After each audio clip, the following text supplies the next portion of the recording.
이 시간 우리에게 허락하신 하나님의 말씀을 함께 보겠습니다. 창세기 22장 13절에서 19절까지의 말씀입니다.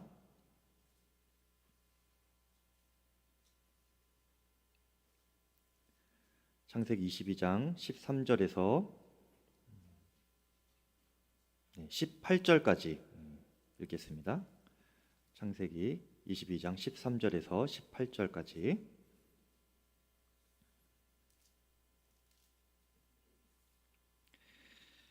저와 교독하시겠습니다. 제가 13절을 읽겠습니다. 아브라함이 눈을 들어 살펴본즉 한 숫양이 뒤에 있는데 뿔이 수풀에 걸려 있는지라. 아브라함이 가서 그 숫양을 가져다가 아들을 대신하여 번제로 드렸더라.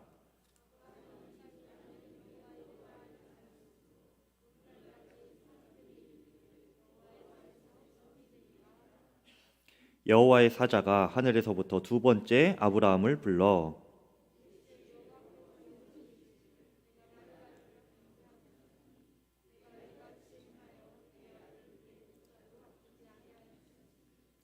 내가 내게 큰 복을 주고 내 씨가 크게 번성하여 하늘의 별과 같고 바닷가의 모래와 같게 하리니 내 씨가 그 대적의 성문을 차지하리라. 말미암아 천하 만민이 복을 받으리니 이는 내가 나의 말을 준행하였음이니라 하셨다 하니라. 아멘. 자, 하나님의 말씀입니다. 하나님께서 아브라함에게 너의 독자 이삭을 바쳐라 라고 하신 이 명령은 정말 말도 안 되는 명령이었습니다. 그런데 더 놀라운 것은 아브라함이 그 하나님께 그 말도 안 되는 순종을 또한 드렸다는 거예요. 그것은 아브라함에게 있어서는 자신의 한계를 넘어야 하는 그런 순종이었습니다.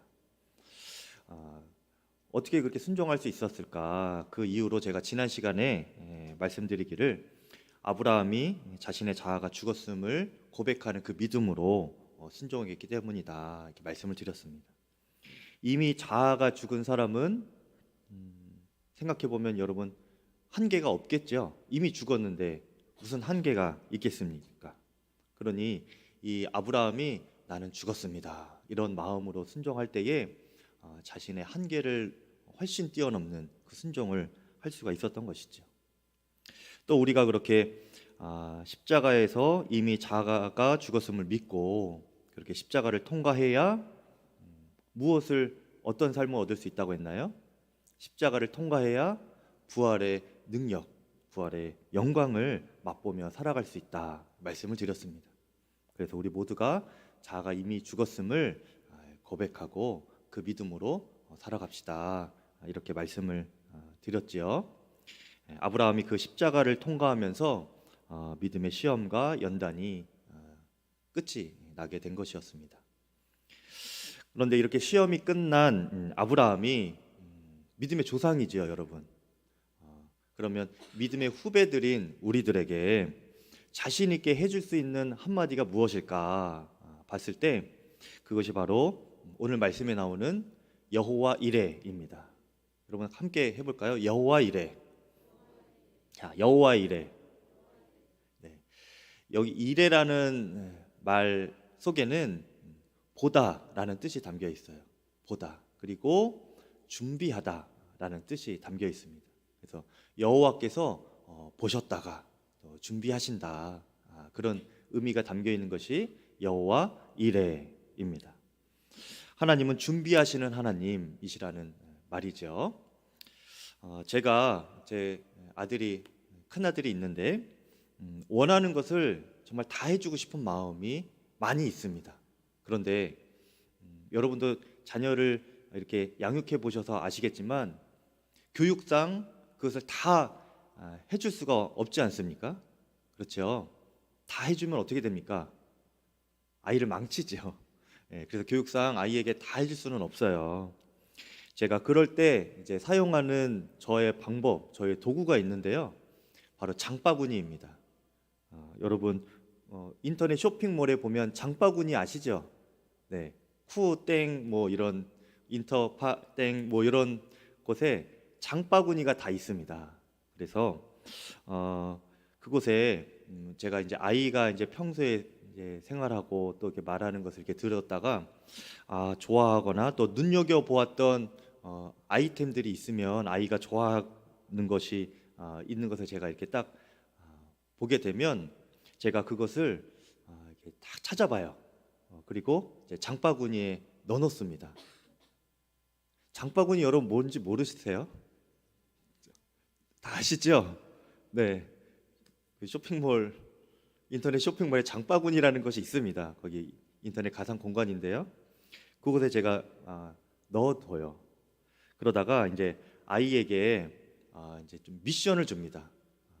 그래서 그 아이가 뭔가 이렇게 목표를 달성하고 또 약속을 잘 지키면 그것을 제가 명분 삼아서 아이가 평소에 좋아했던 그 장난감을 장바구니에서 꺼내 가지고 하나씩 이게 시켜서 주곤 하지요.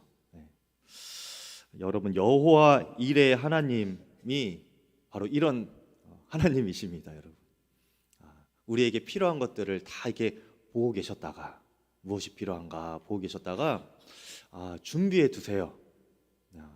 딱 이미 준비를 다 해놓고 계십니다. 그러고서 나중에 이제 주시는 거예요. 그것이 이제 여호와 일의 하나님이시다라는 겁니다. 그래서 하나님께서 우리에게 무언가를 어느 날 이렇게 요구하신다면 그것은 이미 하나님께서 뭔가를 예비해 두신 것이 있다, 이런 말이에요. 그리고 그것을 우리에게 주고 싶어 하신다, 그 의미입니다. 만일 그것이 주님께서 우리에게 요구하시는 그 명령이나 말씀이 좀 우리가 받아들이기에 무리한 요구일 수도 있어요. 말도 안 되는 것 같은 요구를 할 수도 있습니다, 아브라함처럼. 그런데 그럴수록 우리가 생각할 때는 그만큼 귀한 것이 예비되어 있구나, 이렇게 생각하면 된다는 거예요. 그것이 여호와 일의 믿음입니다. 하나님께서 아브라함에게 너의 독자 이삭을 바쳐라, 이렇게 말씀하셨죠. 근데 사실은 하나님은 그 이삭을 받으실 마음이 전혀 없으셨어요. 하나님은 아브라함이 정말 이삭을 바치나 안 바치나 그래 팔짱 끼고 지켜만 보고 계셨던 분이 아니셨습니다. 그것을 오늘 13절에서 보여주고 있는데요. 아브라함이 눈을 들어 살펴본즉 한 숫양이 뒤에 있는데 뿔이 숫풀에 걸려 있는지라, 이렇게 말씀하고 있죠. 하나님은 아브라함에게 너가 너의 독자 이삭이라도 나에게 바치라, 그리고 모리아 산에 가서 그것을 바치라, 이렇게 말씀하셨을 때에 사실 하나님은 그 이삭 대신에 바칠 그 제물을 이미 준비를 해 놓으셨습니다. 숫양이에요. 그것을 모리아산 정상의 숲풀에 이렇게 뿔이 걸리게 일부러 그렇게 해 놓으셨어요. 그래서 아브라함이 나중에 이렇게 좀 눈을 들어서 볼 때 발견을 못할래야 못할 수가 없게 그 숫양의 뿔이 걸려서 그냥 이렇게 보둥보둥 거리도록 그렇게까지 아주 친절하게 준비를 해 놓으셨습니다. 뿐만 아니라 15절에서 17절을 보면 하나님은 아브라함에게 더 큰 것을 준비해 놓고 계셨는데요, 엄청난 복을 예비해 두셨습니다. 16절에서 17절까지 보면 내가 나를 가리켜 맹세하노니, 하나님의 이름으로 맹세를 하시겠다는 거예요.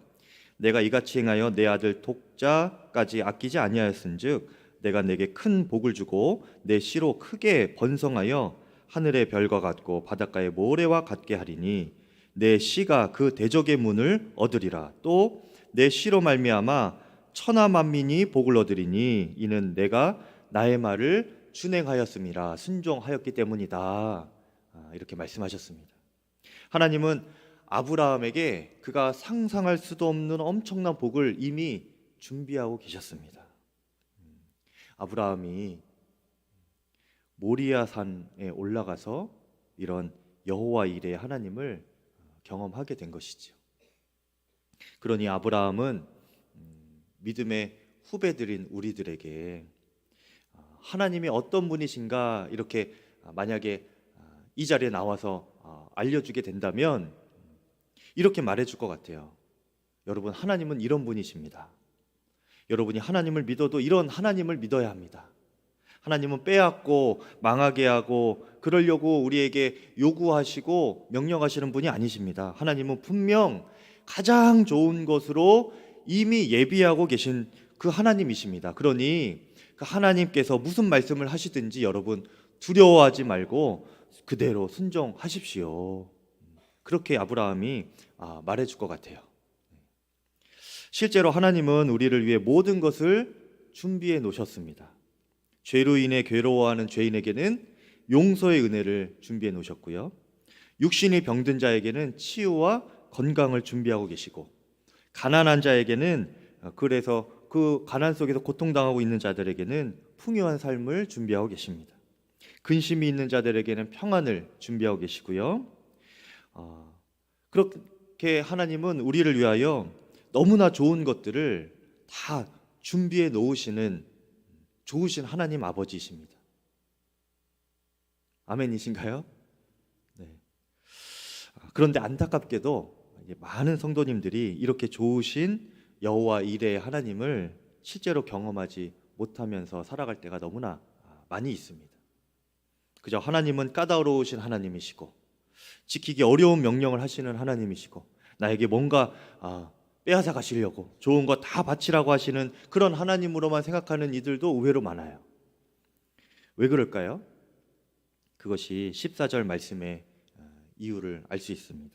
14절 하반절에 보면 여호와의 산에서 준비되리라 이렇게 말씀하고 있습니다. 여호와의 산에서 준비되리라. 준비를 하시는데 어디서 하신다고요? 여호와의 산에서 준비하신다. 다시 말하면 여호와의 산에 가서야 그 모든 것을 준비해 놓으신 예비하신 여호와 이레 하나님을 만날 수가 있다는 거예요. 여러분, 하나님께서 아브라함에게 너가 이삭을 바치라 이렇게 명령하셨을 때에 하나님께서는 그에게 모리아 산에 와서 바치라고 하셨습니다. 그렇죠? 그에게 너의 집에서 바치라 이런 말 하지 않으셨어요. 모리아 산으로 와서 바치라 말씀하셨습니다. 이 모리아 산은 집에서 아브라함이 살던 집에서 한 사흘길을 걸어서 와야 하는 그런 거리였습니다. 아브라함은 여호와 이레 하나님을 집에서 만난 것도 아니고 그 사흘길 걸어가는 중에 만난 것도 아니고요. 모리아 산에 하나님께서 가라고 하셨던 그 모리아 산에 가서야 그곳에서 비로소 다 준비하고 계셨던 그 여호와 이레 하나님을 만난 것이었습니다. 물론 아브라함이 사흘길을 지나서 모리아 산까지 가는 것은 쉬운 일이 아니었습니다. 지난주에 말씀에 또 본 것처럼 참 마음이 아픈 그런 과정이 있었지요. 자아의 죽음을 고백하지 않고는 그 십자가를 통과하지 않고는 걸을 수 없는 그런 길이었습니다. 굉장히 힘든 길이었어요. 키에로 케고로라는 덴마크의 유명한 철학자가 있죠. 그 사람이 이제 신학자이기도 한데 그가 쓴 크리스찬의 훈련, 그리스도교의 훈련이라는 책이 있는데요. 그 책에서 이 사흘길을 걸어서 모리아 산으로 가는 이 아브라함의 심정을 이렇게 썼습니다. 아브라함이 사흘 동안 걸어가야 했던 그 길은 자신을 십자가에 철저하게 못 박는 고통의 길이었다. 눈물의 길이었다. 자기 자신을 철저하게 십자가에 못 박고 죽임을 당한 이후에야 비로소 걸어갈 수 있었던 길이 모리아로 가는 길이었다. 이토록 아브라함에게 그 모리아 산으로 가는 그 순종의 길은 십자가를 통과하는 고통스러운 길이었습니다. 그리고 또 도무지 이해도 안 되는 그런 길이기도 했어요. 하나님의 그 아들을 바치라는 명령에 대해서 아브라함이 자기 경험이나 지식으로 얼마든지 따질 수가 있었습니다. 하나님, 그게 말이 됩니까? 어떻게 이삭을 바치라고 합니까? 하나님, 약속이 틀리지 않습니까? 제가 이삭을 잡아 바치면 그 후손이 그러면은 어디에서 나옵니까? 제가 100세에 겨우 이렇게 얻었는데 그 하나밖에 없는 그 이삭 없으면 약속하신 후손을 어떻게 하실 겁니까?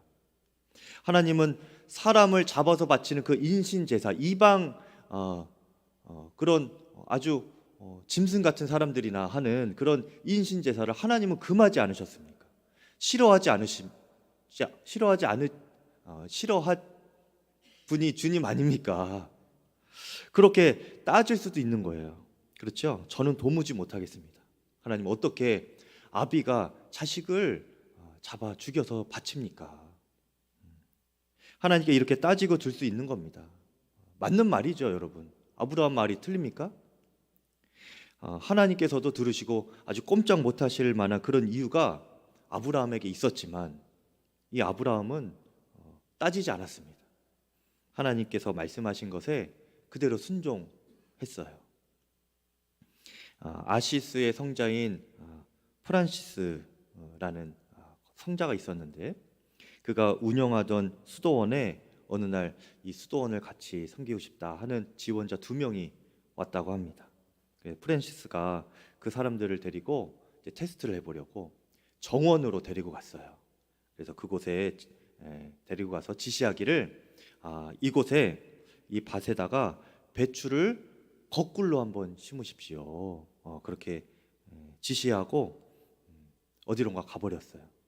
이제 남은 2사람이 이제 고민하다가 한 사람은 뭔가 잘못된 지시가 있었겠지, 그렇게 생각하고 배추를 그냥 똑바로 심었습니다. 그리고 또 한 사람은 분명히 거꾸로 심으라고 했다 그러면서 그 배추를 그냥 거꾸로 그대로 그냥 심은 거예요. 얼마 후에 이 프란시스가 와서 보았습니다. 거꾸로 심겨진 게 있고 또 똑바로 심겨진 게 있는 거예요. 그리고 이제 똑바로 심은 사람에게 그 사람을 불러서 이렇게 말했습니다. 당신은 우리 수도원에 올 수 없는 사람이군요 라고 말을 했대요. 프란시스가 원한 것은 똑똑한 것이 아니고 순종을 원했던 것입니다. 하나님 말씀이면 순종할 수 있는가, 그것을 보려고 했던 것이죠. 여러분, 하나님의 말씀이 어떤 때는 우리의 이해를 뛰어넘는 그런 말씀이 있습니다. 의외로 많아요. 그러나 끝까지 그 말씀에 순종하는 자가 하나님이 계획하신 것과 예비하신 은혜를 경험하게 되는 것입니다. 아브라함은 하나님의 말씀이라면 끝까지 가야 한다는 그 믿음이 있었던 거예요. 그렇게 모리아 산까지 갔고 거기서 아브라함은 모든 것을 준비하고 계시는 여호와 일의 하나님을 체험할 수가 있었던 것입니다. 하지만 여러분, 잘 받아들여지지가 않으시죠? 지금 우리가 믿음으로 산다고는 하지만 좀처럼 하나님에 대한 바른 믿음을 갖지 못하고 살아가는 경우가 많은데요. 이유가 바로 여기에 있습니다. 하나님이 약속하신 그 말씀을 붙들고 우리가 끝까지 가보지 않기 때문에 그래요. 끝까지 순종해 보지 않기 때문에 그렇습니다. 대부분이 중간에서 그냥 멈춥니다. 중간에서 그만둬요. 이유가 다 있지요. 하나님 말씀을 끝까지 지키며 사는 일이 쉽지 않으니까, 어려우니까. 하나님의 말씀대로 끝까지 가자니 두려운 겁니다. 손해가 날 것 같은 거예요. 그리고 하나님 말씀대로 끝까지 살려고 하는데 어떤 사람 때문에 낙심이 오니까 중간에 머뭇머뭇하게 되는 거예요. 저 사람 때문입니다 핑계하고 그렇게 그냥 순종을 그만두는 겁니다. 하나님 말씀을 알기는 하지만 그 말씀대로 끝까지 살지는 못할 때가 우리가 너무나 많이 있어요. 그러니까 여호와 일의 하나님을 그 모리아 산에서 만나지 못하는 것입니다. 여러분, 장바구니는 끝까지 순종해야 열립니다. 여러분, 그 전까지는 제가 장바구니를 풀지 않아요. 모리아 산에 가야만 하나님이 준비하신 순양을 거기서 보게 되어 있는 거예요. 집에서는 볼 수가 없습니다. 가는 길에서도 볼 수가 없습니다. 끝까지 가야 여호와 일의 하나님 준비하신 순양을 만날 수가 있는 것입니다. 예비하신 복들을 그제서야 우리가 얻을 수가 있는 것입니다. 그런데 그럼에도 불구하고 우리가 끝까지 순종하지 못한다면 그것은 우리에게 한 가지 오해가 있기 때문에 그래요. 우리가 하나님이 얼마나 좋은 분이신지 아직도 여전히 모르고 있기 때문에 그렇습니다. 평소에 주인과 아주 잘 지내던 원숭이 한 마리가 있었습니다. 어느 날 누군가가 그 원숭이를 사냥하려고, 원숭이를 잡으려고 단단한 어떤 그릇에 입구가 좁은 이 항아리처럼 생긴 것에 그것을 단단한 밧줄로 묶어서 고정을 시켜놨어요. 그리고 그 속에 바나나를 넣어놨습니다. 그랬더니 이제 이 원숭이가 지나가다가 그 속에 들어있는, 항아리 속에 들어있는 그 바나나를 좋아하죠, 원숭이가. 그래서 집을 가져가려고 이렇게 집은 거예요. 그런데 바나나를 이제 꺼내서 가려고 하는데 이게 빠지지가 않는 겁니다. 이 입구가 좁아서 바나나를 집은 손으로는 이게 손이 빠지지가 않는 거예요. 이제 주인이 이 원숭이가 어디 갔나 이렇게 찾다가 그러고 있는 겁니다. 그래서 이 주인이 원숭이에게 이게 자유를 주려고, 그렇죠? 원숭이를 이렇게 잘 풀어주려고 원숭이에게 그 바나나를 이렇게 놓으라고 했어요. 손에서 그 바나나 이렇게 놓으라고 알려줬습니다. 근데 원숭이가 이제 생각하기를 저 주인이 이 바나나 같이 가려고 하는 것 같은데, 이런 생각이 드는 거예요. 내 바나나 이게 뺏어 가려고 하는 것 같은데. 그러고서 이 바나나를 움켜쥔 손을 이게 놓지를 못하고 있는 겁니다. 그렇게 굶어 죽었대요. 우스갯소리지만 우리가 하나님께 이럴 때가 있습니다. 여러분, 하나님은 좋으신 우리의 아버지 하나님이세요. 우리에게 뭔가를 빼앗으려고 하시는 분이 아니고요, 이미 좋은 것 다 예비해 두시고 우리를 자유케 해주시려고, 우리에게 더 풍요한 것을 얻게 하시려고 우리에게 말씀하시는 것입니다. 우리에게 순종을 그래서 요구하시는 거예요. 너희가 그 손을 놓아라 할 때 놓을 수 있어야 합니다. 여러분, 끝까지 가라 할 때 여러분 갈 수 있어야 돼요. 실제로 하나님은 지금 이 시간에도 여러분 지금 모두에게도 이미 구원을 준비해 놓고 계셨다가 여러분이 믿을 때 그 구원을 주시지 않았습니까? 그렇죠? 천국도 준비해 놓고 성령도 준비해 놓고 계셨다가 여러분에게 믿으라 하시고 여러분이 믿으셨을 때에 다 여러분 성령이 그 안에 내주하시고 또 천국의 소망으로 살게 된 것 아닙니까, 여러분? 우리가 믿을 때 그렇게 구원을 받은 것 아니에요? 이 외에도 우리가 알지 못하는 사이에 하나님이 우리를 위하여 얼마나 좋은 것들을 얼마나 많이 예비해 놓으셨겠습니까, 여러분? 무엇보다 주님은 우리에게 가장 큰 은혜의 선물을 주셨는데, 예비해 주시고 이미 주셨는데, 그것이 무엇이죠? 바로 예수님입니다. 하나님은 그 독생자 외아들을 우리에게 먼저 주셨습니다. 그것이 십자가예요, 십자가. 먼저 베푸신 사랑, 희생, 먼저 베푸신 헌신, 우리를 위하여 끝까지 순종하시고 목숨까지 모든 것을 그야말로 우리에게 다 내어주신 것이 바로 예수님의 십자가입니다. 다 주신 거예요, 이미. 그러고서 우리에게 믿으라고 하신 것입니다. 우리에게 다 주시고 예수님 십자가에 달려 죽으시고, 그리고 우리에게 뭐라고 말씀하셨습니까? 너희가 자기 일을 부인하고 자기 십자가를 지고 나를 따라라. 예수님이 그렇게 말씀하셨어요. 근데 여러분, 십자가 지는 거 굉장히 어려워합니다, 사람들이. 근데 여러분, 이것은 마땅히 지고 가야 하는 거예요. 자기 십자가, 여러분 마땅히 다 지고 가는 순종을 여러분 우리가 할 수 있어야 합니다. 이미 예수님이 자신의 모든 걸 다 주셨는데 우리가 왜 지지 못합니까? 주님이 우리에게 너희도 이 십자가 지고 나를 따르라 말씀하신 이유가 무엇입니까? 내가 이렇게 고생했으니까 너희도 한번 고생해봐라, 골탕 먹어봐라, 이런 것입니까? 아니에요, 여러분. 십자가로 내가 죽어야, 내가 십자가를 통과해야, 그 십자가가 나에게 있어야 부활의 영광이 오기 때문입니다. 십자가가 없이는 부활이 없는 거예요. 예수님이 그것을 보여주셨잖아요. 그렇죠? 우리가 십자가 지는 것이 죽는 것 같아도 그것이 사는 길입니다. 살 뿐만 아니라 풍성하게 되는 길이에요. 천국으로 가는 길입니다. 그래서 우리에게는 십자가와 부활이 우리에게 주신 여호와 이레인 것입니다. 끝까지 십자가 지고 순종한 사람만이 하나님께서 준비해 두신 그 부활의 능력과 또 그 영광으로 살아갈 수가 있는 것입니다. 여러분 다 그 여호와 일의 하나님을 경험하시며 살아가시기를 축복합니다. 하나님이 너 주일이면 무슨 일이 있어도 예배 드려야 된다 그렇게 말씀하시면 그 말씀을 받았으면 끝까지 가야 하는 거예요. 죽는 날까지 주일 성수하는 겁니다. 여러분 기도해라 감동받았으면 여러분 끝까지 기도하는 거예요. 하나님이 두 종류의 사람이 있어요. 하나님 기도하는 사람이, 기도를 기다리시는 사람이 있어요. 저 집사님 언제 기도할까? 하나님이 그렇게 그냥 언제 기도할지 기도의 때를 기다리시는 그런 성도가 있어요. 그런데 또한 성도는 아주 기도를 많이 하는 성도들, 하나님이 무엇을 기다리시느냐? 응답의 때를 기다리십니다.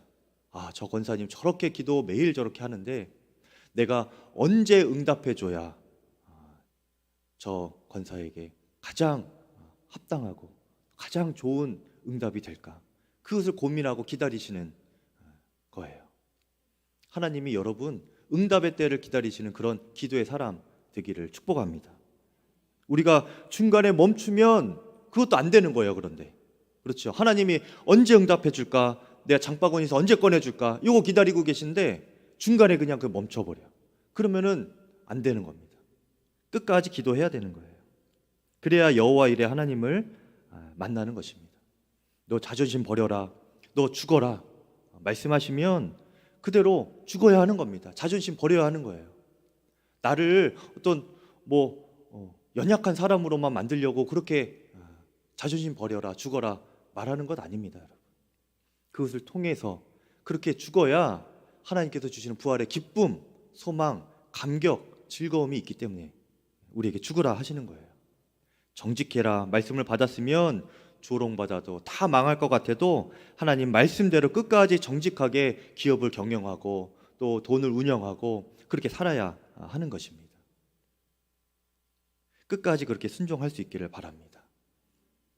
하나님께서 저에게 너의 삶을 바쳐라, 목회를 해라, 너의 미래를 나에게 주어라 말씀하셨을 때 제가 그 목회로 부르셨을 때 정말 죽을 것 같았습니다. 그런데 그렇게 그 마음으로 한 3년 정도 피하다가 도망 다니다가 결국은 순종하게 됐어요. 그래서 이제 신대원 입학 시험을 치르고 신대원을 이렇게 들어갔는데 신대원에 들어가서 2주도 안 된 시점이었는데 그때 제 마음에 한 가지 큰 후회가 되었습니다. 어떤 후회였는가? 내가 왜 이렇게 좋은 것을 더 빨리 하지 않았을까 하는 그 후회였어요. 제가 감리교 신학대학교 도서관에서 공부하면서 정말 그 마음이 너무나 주님 주신 마음 같더라고요. 감동돼서 그리고 너무나 후회가 돼서 그 도서관에서 그렇게 울었어요. 내가 이 좋은 것을 왜 그렇게 빨리 하지 않고 그 3년이나 도망갔을까? 지금도 목회 가운데 크고 작은 어려움들 있겠죠. 좋은 일만 있겠습니까? 낙심되는 일 있겠죠. 그 순종으로 가는 길, 모리아산으로 가는 길, 그 사흘길이 아브라함에게도 고난이었지만 우리들에게도 분명히 고난입니다. 고난의 길이에요. 십자가예요. 그런데 우리가 그것에 끝까지 순종할 수 있는 것은 여호와 일의 하나님을 믿기 때문입니다. 하나님이 좋은 것을 이미 예비해 두셨다. 그것을 믿음으로 저도 목회를 하는 거예요. 그리고 때로는 더 어려울수록 어떤 큰 문제가 다가올수록 저에게는 오히려 더 기대하게 됩니다. 얼마나 더 큰 것을 예비해 두셨길래, 얼마나 더 좋은 것을 예비해 두셨길래 이런 큰 고난이 있는 것일까? 이 길이 왜 이렇게 힘든 것일까? 얼마나 큰 고난이 있길래 그런 믿음이 생기는 거예요. 여러분, 하나님께서 오늘 주신 말씀 여러분 꼭 붙드시길 바랍니다. 내가 이제는 끝까지 순종하겠습니다. 결단하시기를 바라요. 하나님 앞에 그 기도를 드리시기를 바랍니다. 하나님, 저도 이제는 끝까지 순종하는 사람이 되겠습니다. 믿어지지 않고 또 낙심도 되고 좌절도 되고 힘도 빠지고, 그렇지만 하나님, 다시 한번 일어나서 제가 순종하겠습니다. 하나님, 저에게 주신 말씀을 제가 꼭 붙들고 가겠습니다. 다른 것 붙들지 않고 주님 말씀을 붙들고 제가 갈 때에 여호와 일의 하나님을 경험하게 하여 주시옵소서. 그리고 그 삶을 아브라함처럼 증거하며 살게 하여 주시옵소서. 여호와의 일의 하나님, 여호와의 산에서 준비되어 있다, 그 하나님을 믿으라, 이렇게 고백하고 간증하는 우리 자신이 되기를 간절히 축복합니다. 이를 위해서는 하나님이 얼마나 좋으신 분이신지, 하나님께서는 나를 지으시고 나를 자녀 삼아 주신 그 아버지 하나님이시라는 것이 우리에게 깨달아져야 합니다. 우리가